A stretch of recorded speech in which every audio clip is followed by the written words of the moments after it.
Now I'm joined by Darrell Blocker, former senior CIA operative and ABC News contributor. Darrell, thanks for taking the time tonight. Thank you. So even though the administration for days was warning of an imminent attack like this, given the number of casualties we're seeing, would you call this a failure of intelligence or something else? I hear failure of intelligence a lot. Some things simply cannot be stopped. The Taliban has been doing vehicle-borne IEDs and strapping bombs to people for a long time. I do believe that this was ISIS Khorasan. They have the same methodology, but I do not consider that an intelligence failure. They went through multiple levels of security, and at some point, some things just can't be predicted and can't be stopped. And this was unfortunately one of them. Given your experience in the intelligence community, how would today's attacks make you reevaluate the U.S. posture in the coming days, at least there at the airport in Kabul? Well, you also need to understand that people in the intelligence community and the military community have been living with this, that the world is seeing on the daily basis for 20 years, not just in Afghanistan. So you don't get inured to it, but at some point, you're not as concerned about the threat of it because it's always there. It's always imminent. We plan for it. We prepare for it. But some things are only reaction is what you do. If we are, and it appears to be communicating and collaborating with the Taliban on the ground to maybe triage or separate the people who are coming to the gates, then that's a very good sign. Strange bedfellows have come out of situations like this. Yeah, this is a question, though, Darrell, everybody wants an answer to, especially the people on the ground trying to get out of Afghanistan. Do you believe the administration can still stick to its August 31st pullout deadline now without leaving behind a significant number of Americans and Afghan allies? Listen, we have the might of the United States Air Force, the world's Air Force, commercial airlines. So, yes, I think it's possible.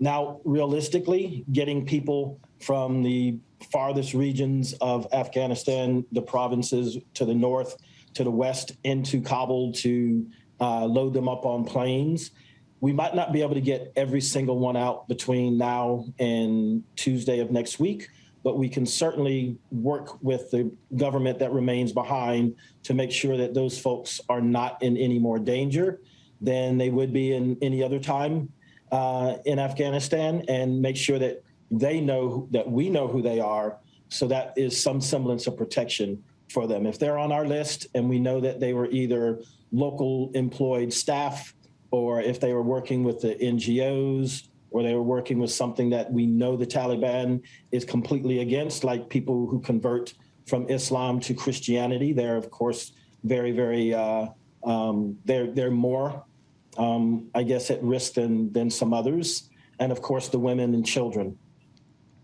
So along those lines, with all of your intelligence experience, best case and worst case for us from here until the 31st?